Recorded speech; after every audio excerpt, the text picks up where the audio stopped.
Bismillahirrahmanirrahim. Assalamualaikum warahmatullahi wabarakatuh. Saya akan mereview apa saja yang saya ketahui tentang dasar-dasar manajemen. Sebelum itu, saya berterima kasih kepada dosen pengampu mata kuliah dasar-dasar manajemen, yaitu Pak Muhammad Alwi MPD. Saya akan mereview apa saja yang saya ketahui. Yang saya ketahui yaitu manajemen berasal dari bahasa Latin, yaitu manus atau tangan, dan agere yaitu melakukan, kemudian berubah menjadi kata manager atau menangani. Manajemen itu sebagai ilmu yang menekankan pada keterampilan teknikal. Kita pasti bertanya-tanya, apa sih itu teknikal? Nah, teknikal itu adalah kemampuan kerja atau komunikasi internasional. Manajemen itu adalah strategis untuk mencapai suatu sasaran atau tujuan. Adapun kita pindah ke konsep organisasi, yaitu organisasi berasal dari kata arganon dalam bahasa Yunani yang berarti alat. Organisasi pada dasarnya digunakan sebagai tempat atau wadah di mana orang-orang berkumpul bekerja sama secara rasional. Adapun unsur-unsur organisasi, yang pertama man atau orang-orang, yang kedua lingkungan atau environment, yang ketiga peralatan, yang keempat kerjasama, yang kelima tujuan bersama. Organisasi adalah sekumpulan manusia yang saling bekerja sama. Adapun ciri-ciri organisasi secara umum mempunyai keterkaitan format dan tata tertib yang mesti kita taati. Yang kedua, adanya kerjasama secara terstruktur. Yang ketiga, mempunyai sasaran dan tujuan. Yang keempat, mempunyai komponen yaitu bawahan dan atasan. Ciri-ciri organisasi modern, yang pertama yaitu cenderung spesialisasi, yang kedua adanya asas-asas umum, yang ketiga pengolahan data semakin cepat, yang keempat unsur-unsur organisasi yang lebih lengkap, yang kelima penggunaan step yang lebih intensif, yang keenam organisasi bertambah besar. Adapun unsur-unsur komponen atau subsistem dari ilmu perilaku organisasi antara lain, yang pertama motivasi, yang kedua kepemimpinan, yang ketiga stres atau konflik, yang keempat pembinaan karir, yang kelima masalah sistem atau imbalan, yang keenam hubungan komunikasi, yang ketujuh pemecahan masalah dan pengambilan keputusan. Adapun prinsip-prinsip manajemen organisasi, yang pertama yaitu perencanaan atau planning, yang kedua pengorganisasian atau organizing. Apa sih? Pasti kita bertanya, apa sih itu pengorganisasian? Nah, pengorganisasian adalah perencanaan untuk menunjukkan cara dan perkiraan bagaimana mengorganisasi sumber daya organisasi untuk mencapai tujuan. Yang ketiga yaitu penganggaran atau budgeting. Yang keempat menggerakkan, yang kelima pengawasan atau controlling, yang keenam penilaian atau evaluating.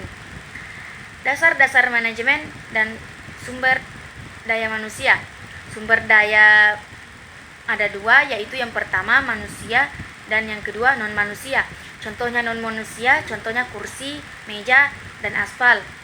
Manajemen sumber daya manusia atau bisa disingkat dengan MSDM adalah bagian integral dari setiap organisasi bidang berkaitan dengan pengolahan orang dalam suatu organisasi, termasuk perencanaan, perekrutan, pengembangan, pengolahan, dan pengambilan keputusan yang terkait dengan sumber daya manusia.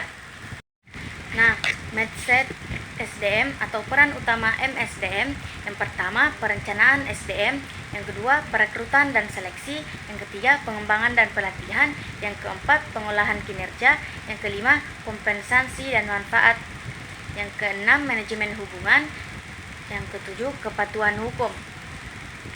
Tujuan MSDM secara keseluruhan adalah untuk memastikan bahwa organisasi mampu mencapai keberhasilan.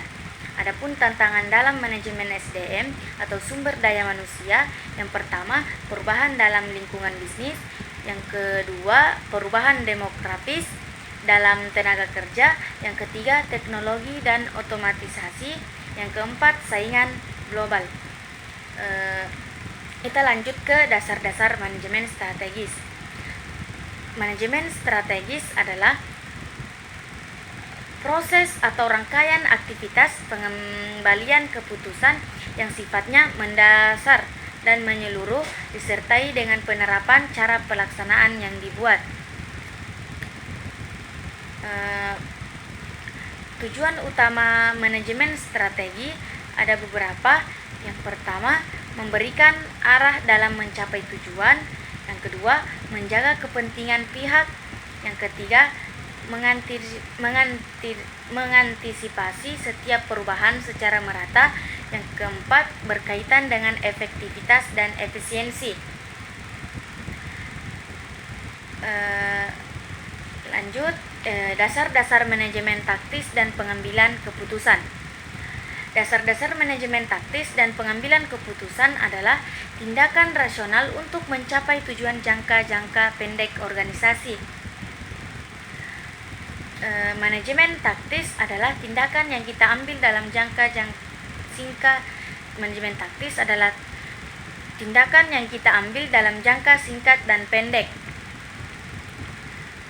Manajemen taktis melibatkan perencanaan, pengorganisasian, dan pengendalian tindakan operasional yang spesifik untuk mencapai sasaran jangka pendek organisasi.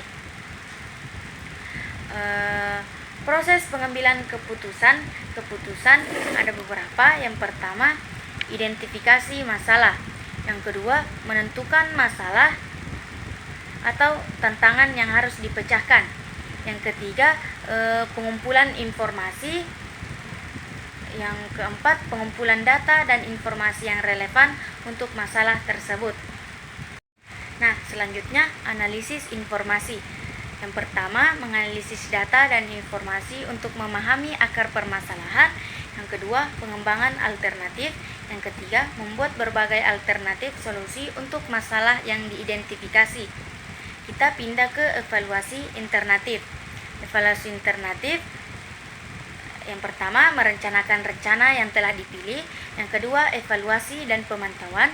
Yang ketiga, menilai hasil implementasi dan pengambilan tindakan korektif. Adapun faktor-faktor yang mempengaruhi pengambilan keputusan. Pengambilan keputusan dipengaruhi oleh faktor-faktor seperti yang pertama, lingkungan bisnis. Yang kedua, informasi yang tersedia. Dan yang ketiga, nilai-nilai organisasi. Itulah tadi review materi dasar-dasar manajemen yang saya ketahui. Jika ada kesalahan mohon dimaafkan. Wabillahi taufiq wal hidayah. Wassalamualaikum warahmatullahi wabarakatuh.